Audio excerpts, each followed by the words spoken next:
नमस्ते साथियों। आज हम बात करेंगे गर्मियों में जो होने वाले प्राणायाम हैं उनके बारे में। जो गर्मी के मौसम में जो अब चल रहा है, यानी कि भीषण गर्मी चल रही है, 47 डिग्री से 50 डिग्री के आसपास का जो अब टेम्परेचर है, तो इस टेम्परेचर में अपने शरीर को ठंडा करने के लिए, अपने शरीर की गर्मी को दूर करने के लिए जो 3 प्राणायाम आयुर्वेद में बताए गए हैं उनका उल्लेख आज हम चर्चा करते हैं इस पर कि वो कौन कौन से 3 प्राणायाम हैं। सबसे पहला शीतली, शीतकारी और चंद्रभेदी। ये तीनों प्राणायाम ऐसे हैं जो शरीर में ठंडक बनाने का काम करते हैं। तो इन प्राणायाम को करने से पहले मैं आपको बता दूं कि ये जो प्राणायाम है वो एक तो बीपी जो लो होती है उनको नहीं करने, और एक जो जिसके शरीर में कफ, नज़ला, खांसी, जुखाम जिसको होता है वो इन प्राणायाम को बिल्कुल ना करें, क्योंकि ये उल्टा इफ़ेक्ट डालते हैं। तो इनको सिर्फ उन लोगों को करना है जिनके शरीर में जलन हो, पैरों में जलन हो, हाथों में जलन हो, खून में गर्मी हो, या बार बार उनको पसीना ज़्यादा आता हो, शरीर में जलन रहती हो, गर्मी ज़्यादा लगती हो, तो उस परिस्थितियों में इस प्राणायाम को कर सकते हैं। तो देखिए, सबसे पहले कौन सा प्राणायाम करते हैं? शीतली। शीतली प्राणायाम हमें अपनी जीव्या जो है उसको बाहर निकालना है ऐसे, और उसको फोल्ड करते हुए, नीचे से टिकी हुई होगी और साइड से फोल्ड करना है जीव्या को, और वायु मुंह से अंदर लेनी है और फिर नाक से छोड़नी है। इसमें क्या है कि और जितने भी हम प्राणायाम करते हैं उसमें हम नाक से ही सारे प्राणायाम करते हैं, नाक से ही श्वास प्रश्वास का प्रचलन चलता रहता है। लेकिन इस प्राणायाम में उल्टा है। जो भी ये प्राणायाम हम करते हैं, शीतली और शीतकारी, ये मुंह से वायु लेते हैं और ये मुंह से लेकर और फिर अपने पेट में, आंत में और शरीर में ये ठंडक पैदा करता है। तो हमें मुंह से ही इसमें ऑक्सीजन लेनी है। तो ऐसे जीभ को फोल्ड करें और फिर उसके बाद ऑक्सीजन को अंदर ग्रहण करके थोड़ी देर, यानी कि बस मुश्किल से आधा मिनट रोके और फिर नाक के माध्यम से उसको बाहर निकालें। आप देखोगे जब ये कम से कम 15-20 बार आप करोगे तो जब वायु निकलेगी बाहर, शुरू में तो गर्म निकलेगी लेकिन बाद में धीरे धीरे वो बिल्कुल ठंडी वायु निकलने लग जाएगी। तब समझो 1 या 2 दिन में आपको ऐसा फर्क महसूस होगा कि मुझे बिल्कुल ये गर्मी लगनी कम हो गई। यदि अभी भी आपका पसीना आ रहा है या गर्मी लग रही है तो भी आप अगर ये प्राणायाम करोगे तो आप 10 तक करते करते आपको लगने लगेगा कि मेरा शरीर ठंडा हो गया। तो ये आयुर्वेद का बहुत ही अद्भुत प्राणायाम है। एक बार फिर करते हैं, देखिए।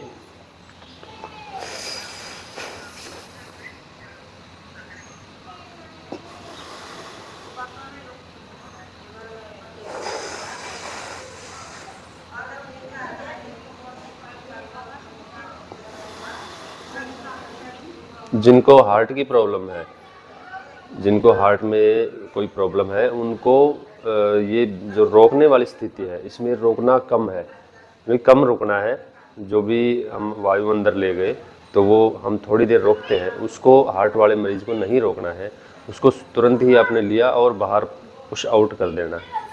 उसके बाद नेक्स्ट जो प्राणायाम है ये भी बहुत ही ठंडा प्राणायाम है, शरीर में ठंडक बनाने वाला प्राणायाम है।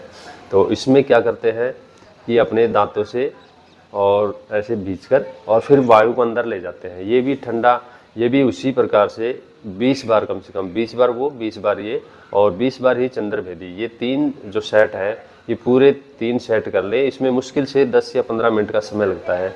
आप देखोगे कि आपका जो गर्मी लगनी कम हो गई, जो भी शरीर में जलन वगैरह है ये लगना कम हो गया। और हाँ, एक विशेष बात और ध्यान रखना, आप ये ग्रीष्म ऋतु में ही विशेषकर करें, क्योंकि इसके अलावा जब आगे आने वाली वर्षा ऋतु में अगर आप करोगे तो ये आपको उल्टा खांसी, जुखाम और कफ बना देगा। और अगर सर्दियों में ये करते हो तो तुरंत ही जुखाम लगा देता है।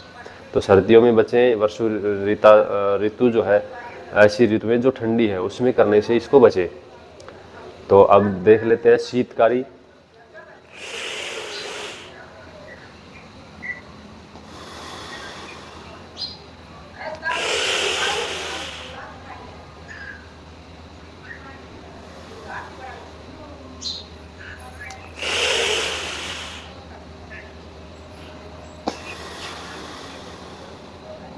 ऐसे आपको 20 सेट करने हैं। तो ये हो गया शीतकारी प्राणायाम। उसके बाद होता है चंद्रभेदी प्राणायाम। चंद्रभेदी और सूर्यभेदी 2 प्राणायाम ऐसे हैं जो हमें नाक से करते हैं। जो चंद्रभेदी है वो ठंडा प्राणायाम होता है और सूर्यभेदी होता है वो गर्म प्राणायाम होता है, यानी कि वो हमें गर्मी प्रदान करता है। चंद्रभेदी है वो हमें शरीर में ठंडक पैदा करता है।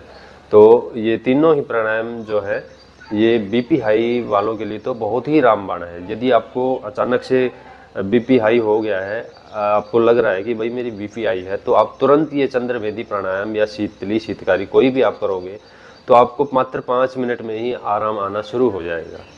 तब तक आप अपनी और व्यवस्था कर सकते हो।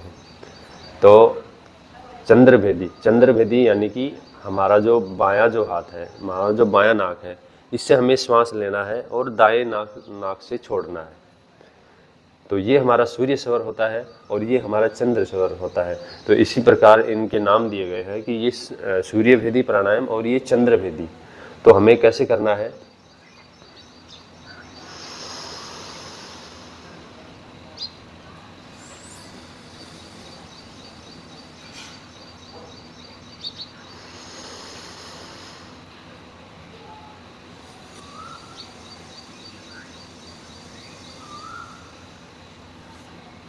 हमें बाईं नासिका से श्वास लेना है और दाईं नासिका से श्वास छोड़ना है।